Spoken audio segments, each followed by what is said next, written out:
Good afternoon, ladies and gentlemen. Guile here, and welcome back to the Forged Alliance Forever promotional series, Average Joe's Day today here at Guilecast. I know you're all excited. Well, you've been well behaved. You deserve it.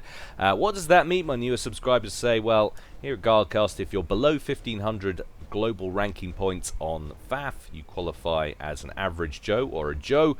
And if you're 1,500 or over, you qualify for pro status. In a team game, if you add up and take the average of all of the players in it, if that's below 1,500, then it's an Average Joe's game, even if there are a smattering of pros present. And that is what we've got today. Incidentally, guys, if I'm sounding a bit nasally, I do apologize. I had a sneezing fit not 25 seconds before starting the cast. I probably should stop, restart, and sort myself out, but I'm not going to, mainly because I'm on a time scale here, and I've got to do the school run a little bit. And for some reason, when I leave my kids standing out in the rain for hours on end, people call the police.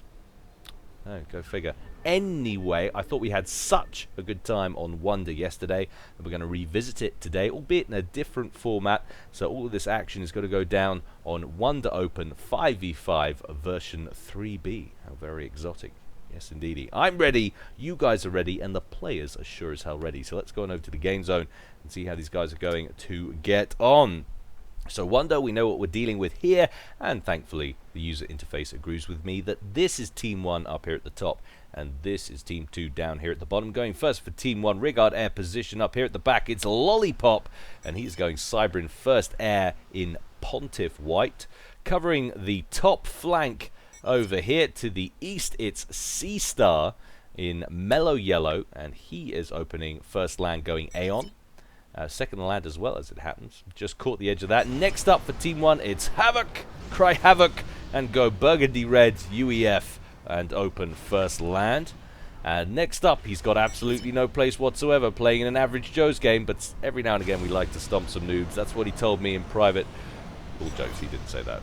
Not say that at all. It's Zoc, the quintessential, the one and only, the firm favorite, the FAF leader, the supreme point of view caster, and he's going UEF, which is always nice to see in Ferrari Red opening first land. And last but not least, down here at the bottom for Team 1, it's Jazzy, and he's going Seraphim in Baby Pink opening first land. So there we go, that's Team 1. Let's take a look at Team 2 down here at the bottom. First of all, Rearguard Air position, going Aeon, supremely sensible in Hallie Orange. It's K240 opening first land, but not making us wait to see what's coming next.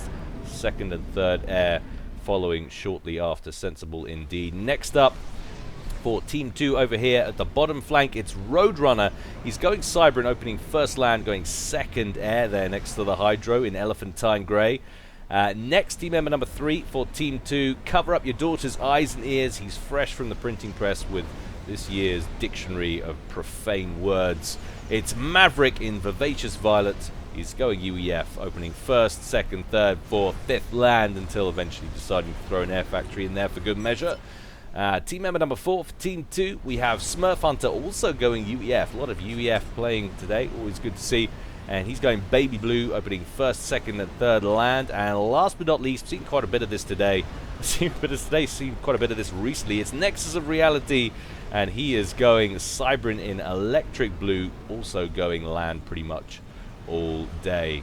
So there we go. Interesting stuff. So Zoc in an Average Joe's game, but check it out. Game quality 95%. What does that mean? Well, the burden will be pretty heavy upon his shoulders because the rest of his team are subpar compared to what they're facing. So Zoc going to really have to make his mark on this one. We do have a couple of other pros though. We've got K240 down here just making pro status at 1,500. And we've got Nexus of Reality at 1,500 as well. Although it's one of those names, you hear Nexus of Reality, you don't think 1,500. I always think higher than that, from having seen him play. But you never know. It doesn't always mean anything, the ranking. It depends who you play with, what kind of games you play. But whatever, you can't deny he makes his marks on games, as he's doing now against Sea Star, causing some problems with some early lab plays. He even managed to get one in around the back. So engineers, watch out at your peril. This is going to be the difficult position, I think, for Team 1 in this part of the map up here. So this flank, Sea Star facing off against Nexus. He's giving up 300 points in global ranking there. And you can already see Nexus making a play for the top corner Mexes, and that's a lot of extra mass if you can secure All of that, 2, 4, 6, and then 9, another 3 in that top corner. So there's a lot to be had if you can gain control of the corners. Team 1 is yielding a little bit on the bottom, but it's only 100, and also Zoc is nearby there. So Jazzy versus Roadrunner, a much happier mix for that bottom left flank than what's going in on the top right. Nice work from Roadrunner there with the T1 bomber, picking off a engineer before he can get that mass extractor finished. So a little bit of hampering going on there in the early game. ACU's moving towards the middle for Maverick, Smurf, Hunter, and Havoc, who's going to find himself going 2v1, and it's an all UEF ACU affair there. And I'm not OCD or anything, but that really annoys me. That obviously clearly was meant to go around that map, that mechs. Surely that's the somebody, I just demand that some map maker somewhere fix that. We need a open 5v5 version 3C to fix that annoying decal, please. Havoc and Maverick getting into it in the center with their ACUs.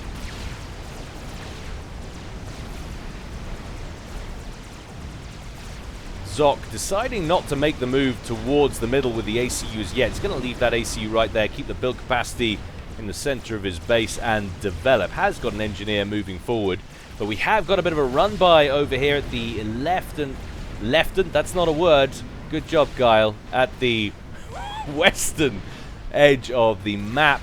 So Roadrunner, living up to his name, managing to get a few Mantis in behind the front line of Jazzy, and now there's a few units of build capacity under pressure from these Mantis. There goes one, and the next two that might die belong to Zoc.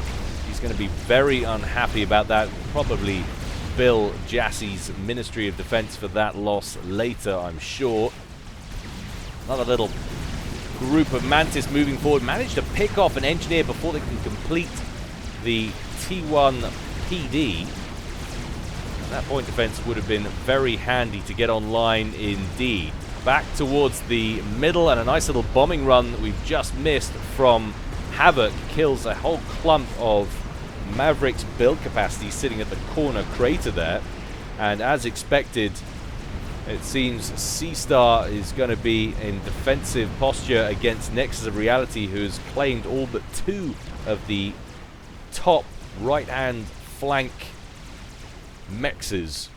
That's a lot of extra mass flowing into his coffers, and it does look potentially like Roadrunner may get the lion's share of the bottom left flank. So early on, at least, it seems Team 2 taking the proverbial bull by the horns. Havoc backing up slightly with his ACU. Roadrunner getting the upgrade on his comm, getting the gun upgrade. Jazzy was on an upgrade a minute ago, and he's completed that. You can see in the bottom left-hand corner there, that gun icon. So he is making his way forward now, having completed that upgrade, and he is going all-out aggressive. No doubt wants to pick up some of the mexes down here. He's got a small window of opportunity here, while Roadrunner's ACU is anchored on that upgrade. He has to make that auto gun, that point defense, a target of opportunity. He needs to deal with that relatively quickly. He's got support coming in as well in the form of a whole wave of FAMs. Roadrunner's going to bring in a few Mantis to assist, but Jazzy taking a lot of fire before he can kill off that T1 PD. Is down into the yellow, 7,200 hit points and falling. And he's going to stand there and open up on Roadrunner's ACU. Remember, of course, the Cybern Commander has 1,000 less, or 1,500 less hit points base compared to the Seraphim one. In come the T1 Bombers as well from Roadrunner. Jazzy now down below 5,000 hit points. Roadrunner, a good 25% remains on that upgrade before he can move again. Doesn't want to cancel it at all costs. That's a waste of mass and energy. You just don't want to be giving up at this stage in the game. Jazzy now about to go into the red, below 3,000. There he goes. Roadrunner, though, not far behind. Could we see an exchange in comm deaths here. Well, the bombers come in, and Jazzy now down to around 1,000 HP, and Roadrunner still over 2,500. I think Roadrunner's in pretty good shape. He probably shouldn't follow, but in come the Corsairs from Lollipop. Take Roadrunner down to a couple of hundred hit points, and I'm pretty sure Jazzy gets credit for the kill as his commander goes pop.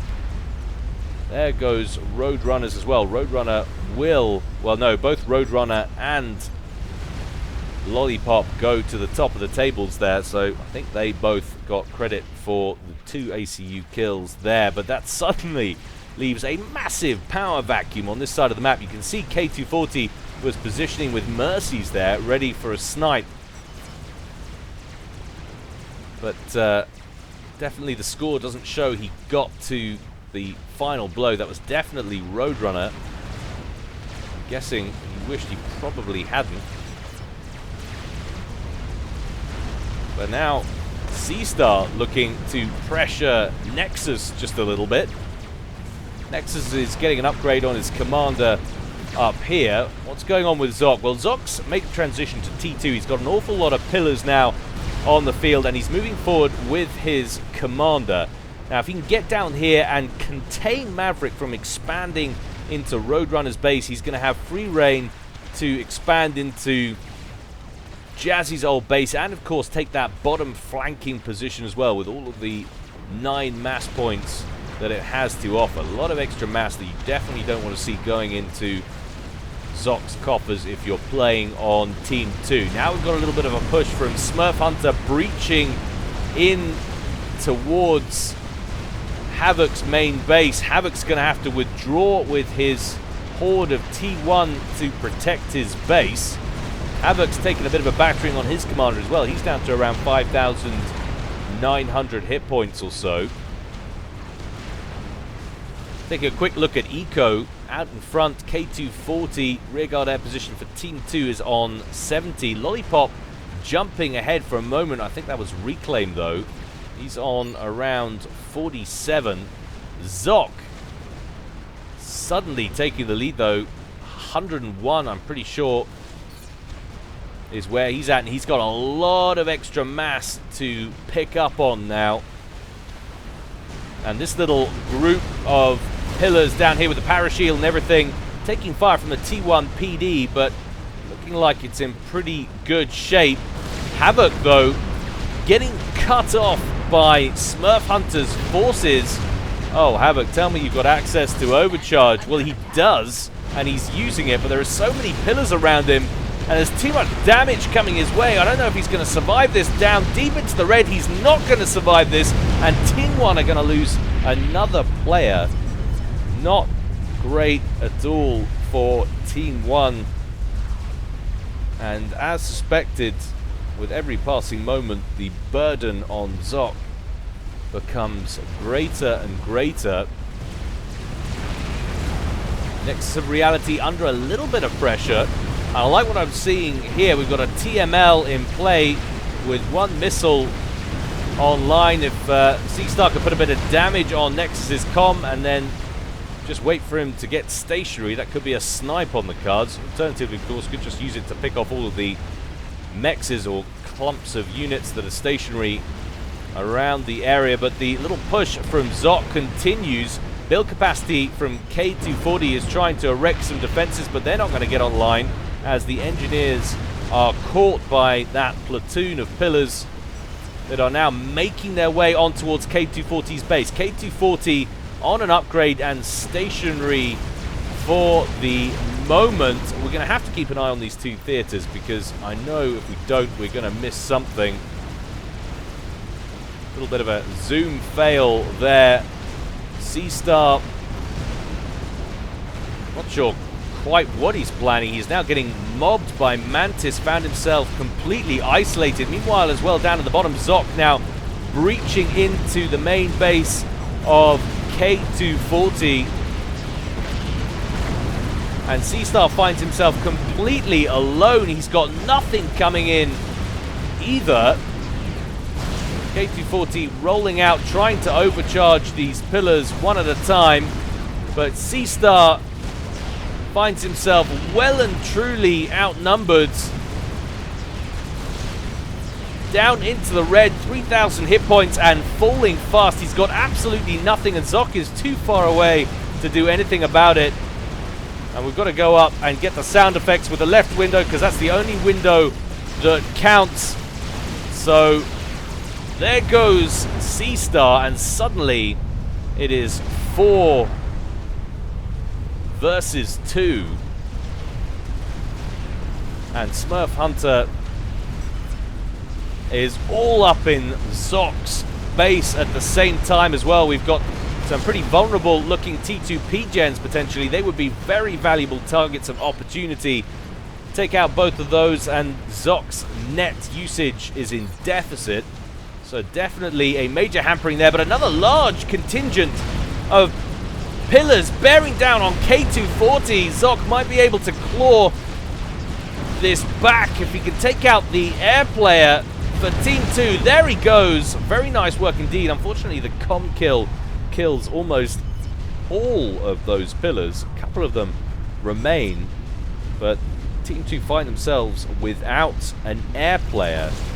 However, that might not matter. Zoc looking very vulnerable on that eastern flank, and Nexus suddenly with access to all of this mass potentially.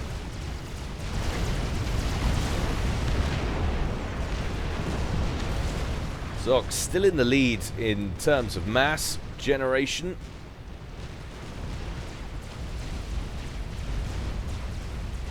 And now Nexus looking to pressure Lollipop, who, sitting at the back, hasn't got a great deal out at this stage in terms of air units, or indeed anything. We've seen a few Corsairs make some crucial plays down here earlier on, but I'm guessing he's just trying to get his eco established so he can breach into T3. It could be invaluable now that Team 2's lost their air player. But Zoc has managed to deal with the horde of pillars that invaded from Smurf Hunter. He has lost a few mexes, 4 redundant mass points in the center of his base, so that will have hurt his eco somewhat. There's another horde of pillars coming in from Smurf Hunter as well, but they're facing an even number, and Zoc's pillars have the added benefit of some parashield coverage.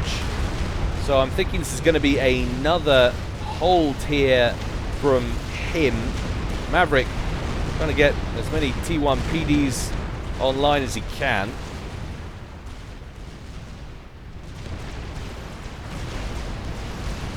Few engineers from Smurf Hunter trying to claim some of Havoc's old base. Zoc says no thank you. But this is a serious problem. Quite a few T1 and TU units in around the back now of Lollipop's base. Lollipop puts out another couple of Corsairs, focusing on the T2 units first of all. He should be able to mop that up, and I think Zoc might be able to contain the right flank now. Nexus of Reality does have forces coming forward, but they're all T1 and they're facing T2, so no real prospect of a breakthrough there, I don't think. Now we're starting to see some T3 units on the field from Nexus.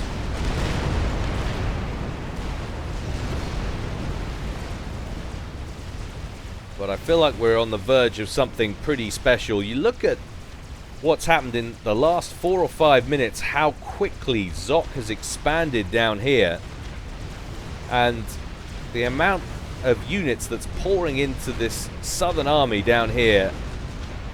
If he can fill this up, if he can break this mini position belonging to Maverick down here and contain, if he can hold this line and secure all of this eco, this could be quite an interesting match, but it's still an uphill battle. Team 2, to me, look like they're in the stronger position, potentially.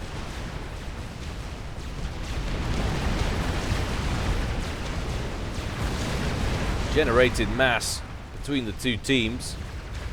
For a moment there, it was on 207 to 206 mass apiece. Fluctuating wildly with the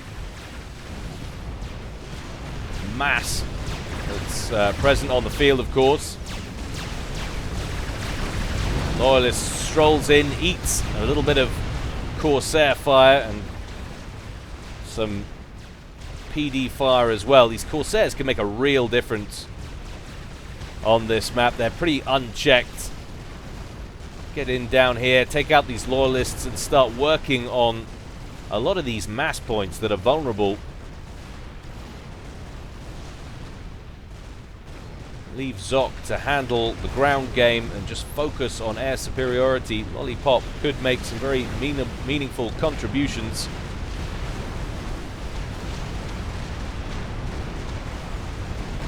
Smurf Hunter rolling in column formation. UEF civil war at this point.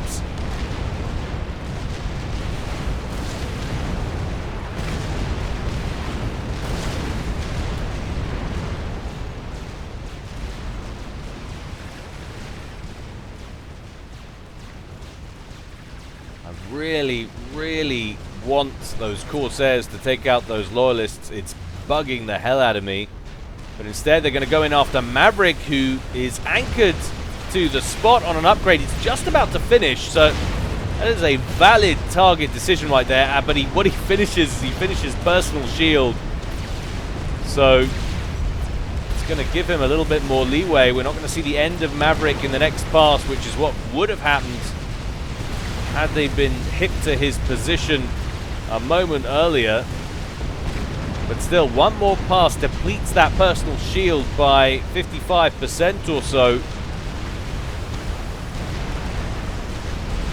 Maverick making his way towards those two shields.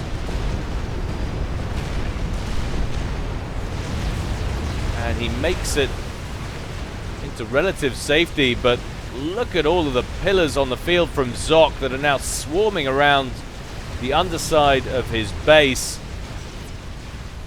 Zoc still unable to deal with these two Loyalists from Nexus.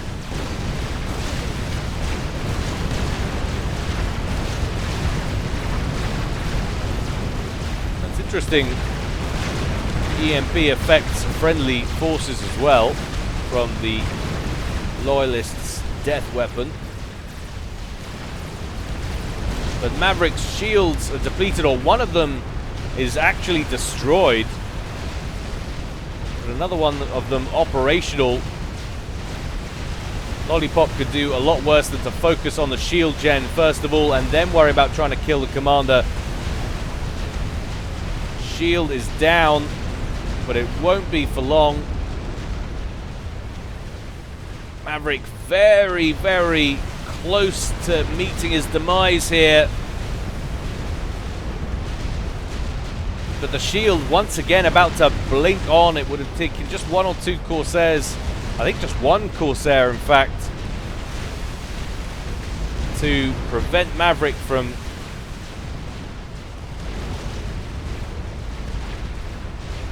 regaining any form of protection. And now there are skyboxes in play. Those Corsairs are forced to withdraw.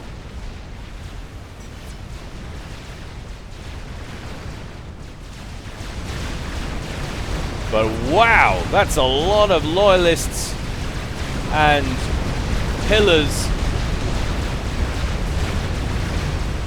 hitting the eastern section of Zoc's base. That does not look good at all. Zoc's ACU is at the forward outpost down here.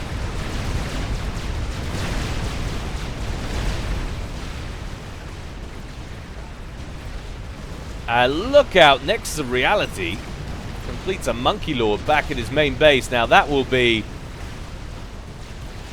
a game changer for sure.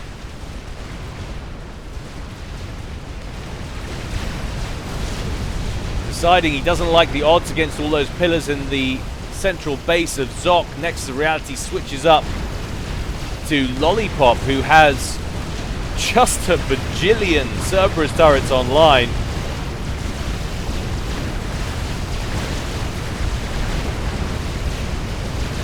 Cybran, not known for their turtle. Generally those turrets put out a woeful amount of DPS, but when you've got that many,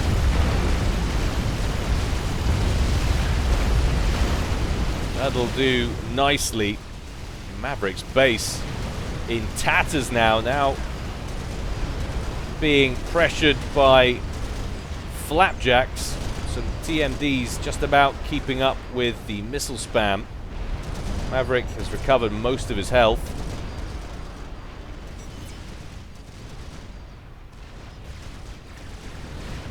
Less PD, really? Well, no Percy's for certain, but he's got all of the PD in the whole world.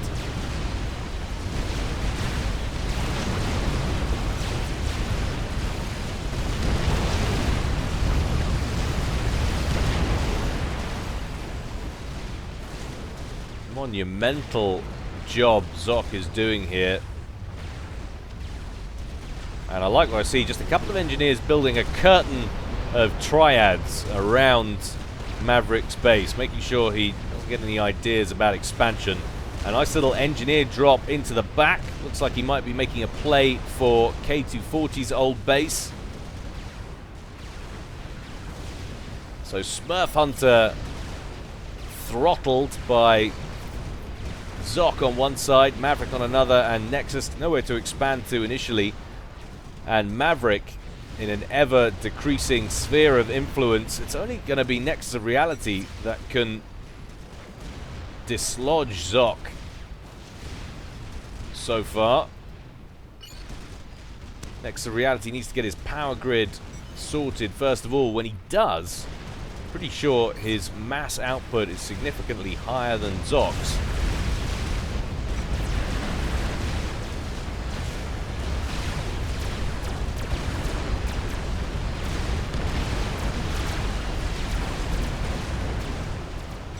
Team 2 total mass harvest by now far exceeding Team 1's by about 55,000 mass or so. And Zoc's little attempt to get a base online at the back is going to have to wait. Nexus gets some loyalists down there, and that is another large column of pillars from Smurf Hunter. The TMDs that were containing all of that flapjack fire have been dispatched. Maverick's going to need to get some more online ASAP. Maverick begging for a T2 power generator. It's quite a big ask at this stage in the game. But that Monkey Lord now bearing down on Lollipop's position. Lollipop with a T2 transport in play. That Dragonfly is going to try and evac the comm, but he needs to be really careful. We've got ASFs in the area and it's been spotted. The transport lifts up and it's going to get shot down surely. Boom, baby! And there goes Lollipop, and Zoc finds himself operating in this one all by his lonesome. I suppose a reasonably minimal impact Lollipop was having on the actual game. Psychologically, that's a huge boost for Team 2. But that Monkey Lord unable to push on any further thanks to the huge number of Percivals lurking in the area from Zoc. But this is a nice little push down the bottom from Smurf Hunter. There's very little down here. And of course, now no real major air presence from Team 1. So these pillars should be able to push up through here and kill off an awful lot of these T1 mexes. Zoc is going to have to rely on this outpost over here to produce something to counter those and make sure he holds on to this group of core mexes from Jazzy's old base. There's a lot of mass sitting right there that he does not want to lose, and now we're seeing a little bit of Ravager play here And Maverick is going to really struggle to repel firepower of that magnitude.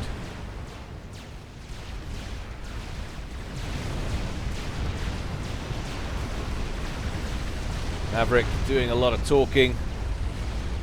It's his favorite thing, other than shooting small lambs in spring.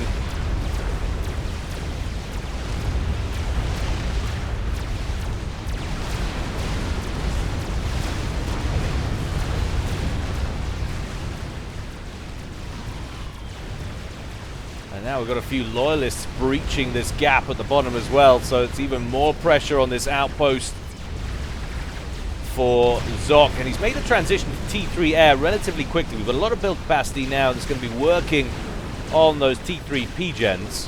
What's his actual current power situation? Well, it's pretty woeful, as you can see. 3.4k power output currently, way below what he needs to deal with his current expenditure. And if he wants to start production of T3 air, to get those T3 power plants online. But guess who has got T3 air, and that's Nexus of Reality, who's now putting it to good use with strap bombers working on those groups of Percivals. That Monkey Lord we saw from earlier, now with 71 kills to its name, sitting way back there, regenerating health nicely. Probably not going to be used again until Nexus can find a way in past those Percivals. But now that little force that pushed around the bottom of the map has made it towards that position, and these loyalists just need to forget everything else and kill that frickin' power plant. And I'm guessing that Nexus's attention is elsewhere, because that is a huge target of opportunity right there that is not being prioritized. I cannot believe it, but I think that Zoc has produced that one Percival, or brought a Percival down, which is just enough to ward it off. Those pillars didn't go in for the kill around here. Instead, they're going to try and grab as many mass point kills as they can. T2 Mex is under pressure back here. Now, of course, Zoc would love to just produce a broadsword and go straight over there and wipe these out, but he can't. Nexus of Reality hovering overhead with those Geminis, those Cyber and Air Superiority fighters. And would you look at that? Maverick well and truly dislodged by the Ravager creep. And that will be the last building from his original base gone. He's got a few engineers back here. Looks like he's trying to set up a temporary shop in K240's old base. But this is a micro nightmare. Zoc now fighting what is essentially 3 to 4 different fronts, and astonishingly faring quite well out of it. His eco at the moment well outstripping that of Nexus of Reality. Smurf Hunter and Nexus of Reality actually seem to be on par. Surely must be reclaim related on the part of Smurf Hunter.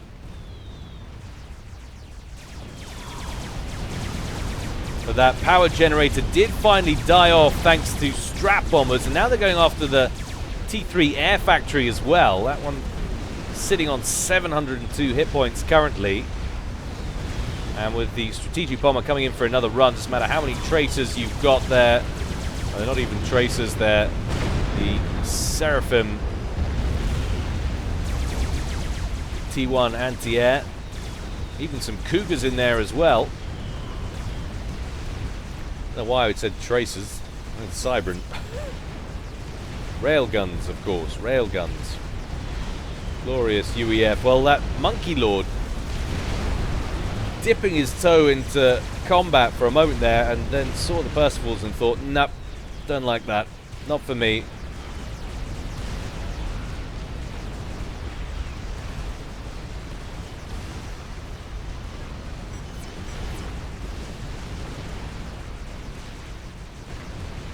And now that Ravager creep continuing on, this time into Smurf Hunter's base.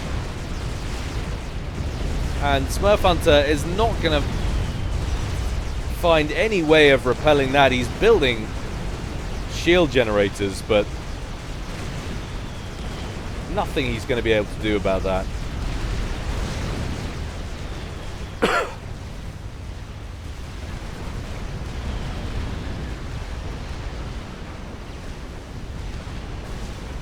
T1 bombers from Smurf Hunter actually faring quite well on this side of things. Zoc really needs to get his air game established ASAP. It's hampering him no end. Maverick down now to just 4 mass per tick. Oh, up to 5.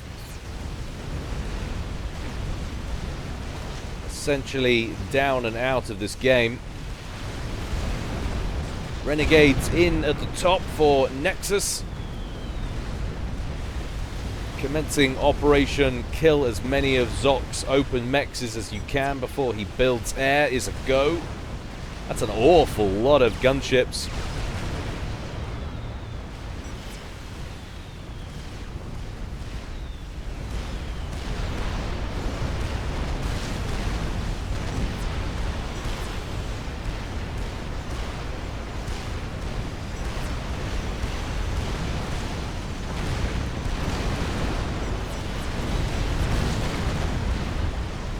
Smurf Hunter is going to be joining Maverick pretty soon, I'm sure, as a baseless player. And then we really will be looking at what is essentially a 1v1.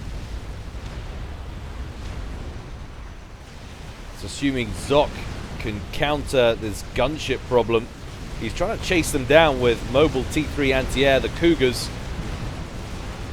He might have some success with the Renegades that are landed up here. Dispatch just one of those, get the job done.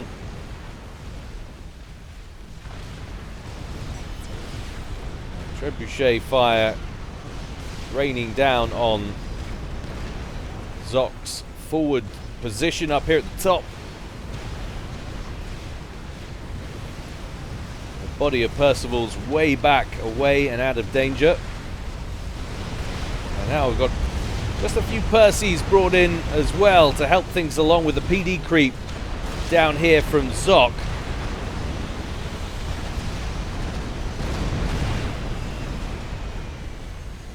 That is a very large volley of trebuchet fire, all landing at the same time. Shield depleted. And now we should start seeing build capacity and triads going pop. Ideally they want to take out that shield gen.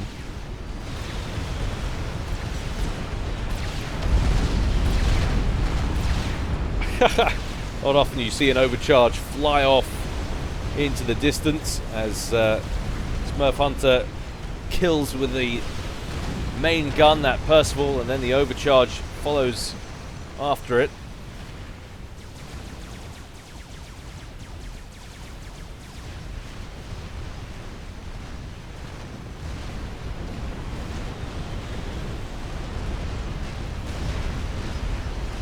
The amount of concentration it takes to fight a war on this many fronts, to handle everything that comes at you while you constantly have to upgrade and replenish your eco. Mexes are dropping left, right and center. You've got to get the engineers, the build capacity out of them. You've got to protect them while they do it, whilst at the same time harassing and pressuring and thinking of end game scenarios where you can actually win. My brain can think of one of those tasks at a time, not all of them.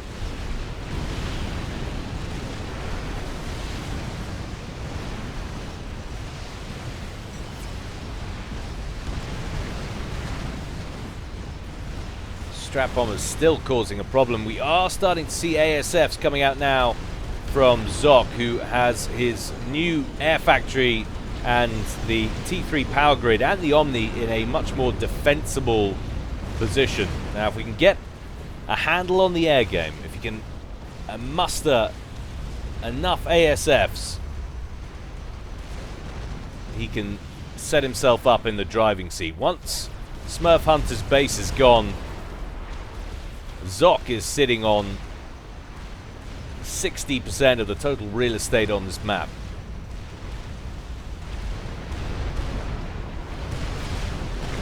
"33 minutes gone in this one. Maverick trying to chase down a couple of heavily damaged Percivals. Needs to be careful. He's also strolling into Triad range. Maverick not happy at all.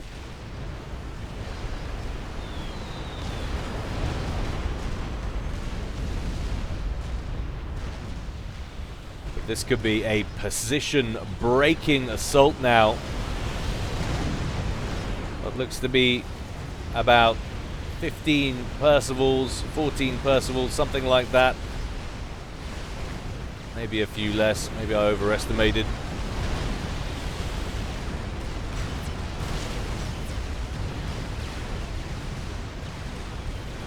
Well, interestingly, they don't seem to be going after Smurf Hunter's base.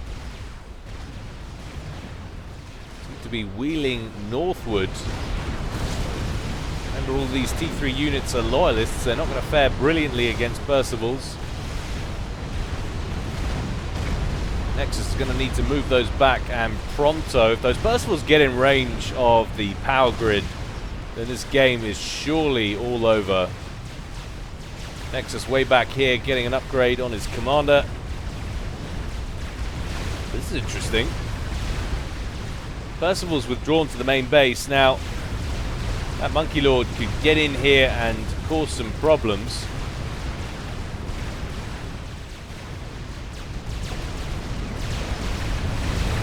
One saving grace. Death of the Loyalists, buying Nexus just a little bit of time with the EMP.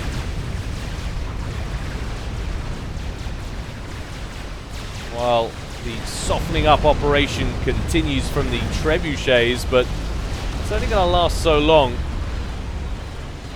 Trebuchet is still being built. Nexus should switch up to bricks immediately. Oh, Nexus, you do not want to lose all of these P-gens. Collateral damage as well from the volatility explosion. What is that doing to the power grid? Well, he's still in the black on power. Meanwhile, counter push up here. He didn't use the Monkey Lord in the end. He's decided to go with the Loyalists. Nice and quick and more expendable. So Zoc is far from out of the woods as yet, but that's a massive blow to Nexus, and he's being saved a little bit by a very small hill. Those Percivals impacting the ground instead of their targets. One lone broadsword now out for Zoc, whittling down the hit points on that group of Loyalists. Has got a lone Percy down here that he could bring in.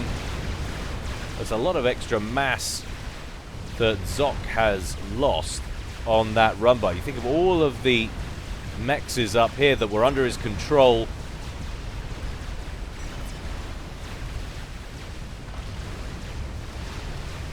Well, I'm pretty sure Zoc doesn't have more ASFs. He's got 21.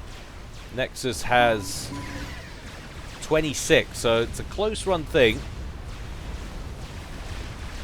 Of course, you've got these Cougars down here, which will probably tip the balance as those ASFs come in to go after the broadsword and get caught by Zoc's ASFs, and that's gone incredibly badly for Team 2. Nexus's main advantage for much of the last 10-15 minutes has been the air power. 4-star Percival still causing problems for Team 2. Maverick trying to help take it down with his ACU.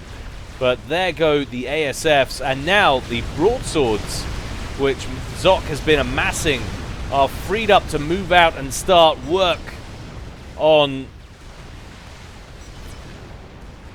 Team 2's Eco. We've got a bug on the way, which is pretty interesting. And those broadswords, very uncharacteristically of Zoc, while his attention elsewhere, flies straight over a whole bunch of bouncers. And that's really important. Those broadswords could have been put to very good use elsewhere.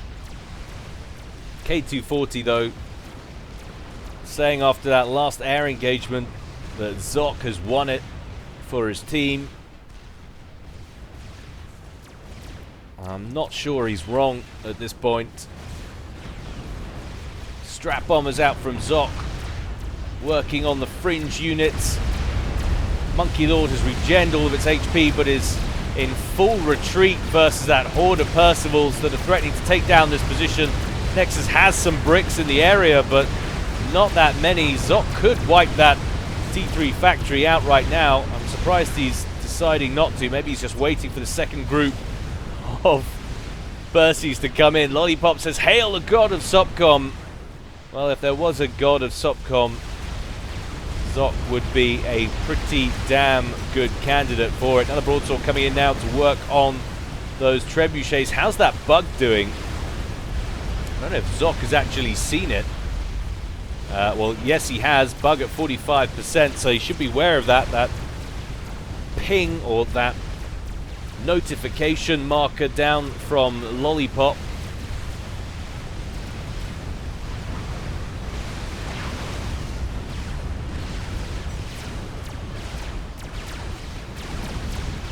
A lot of Percies, and there it goes. So that is complete. Now, there are a couple of bouncers in here. And if you can take those out with the Renegades, apparently the Renegades feeling particularly suicidal today. Image of themselves in the mirror, just too cybern and spiky for their own like.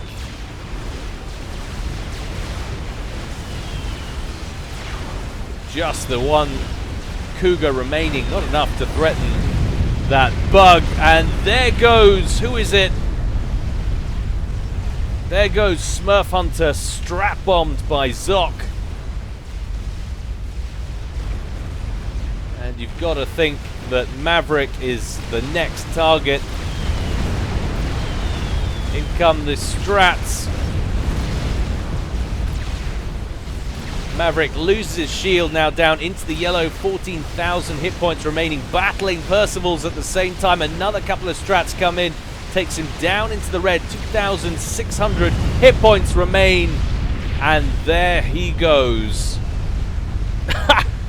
And standard Maverick response to any game he doesn't win.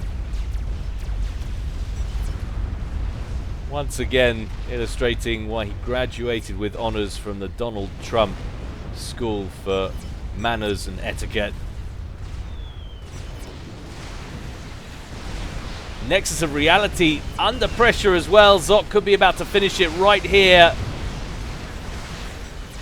One or two more strap bombs will do it, but the bouncers have moved in to save him. So Nexus of Reality down to 3,400 hit points on the comm, and Zoc no way to follow up immediately. That bug now on the move and going after the forward outpost. Well, direction then changed to go after the main base. ASF's brought in to counter, as are the Cougars. And Zoc not with a great deal of anti-air in here. His commander very close indeed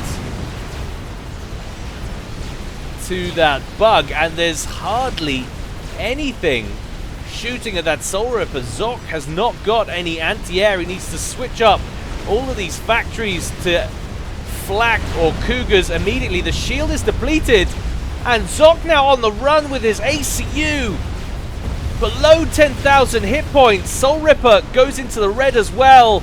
This is going to be close as the ASFs let rip But Zoc is going to go down first. I can't believe it. I can't believe it. Unbelievable. Nexus of Reality pulls it out of the bag with an astounding bug kill. Zoc, just with a lack of air defense, hasn't needed it all game. And what air defense there has been, it's been mobile, so it's been out of position. You can see another group of Cougars that were making their way in. Had they been just a little bit closer, Zoc would have won that game. But Nexus pulling it out of the bag, he was beaten. If that Soul Ripper goes down, it is game over.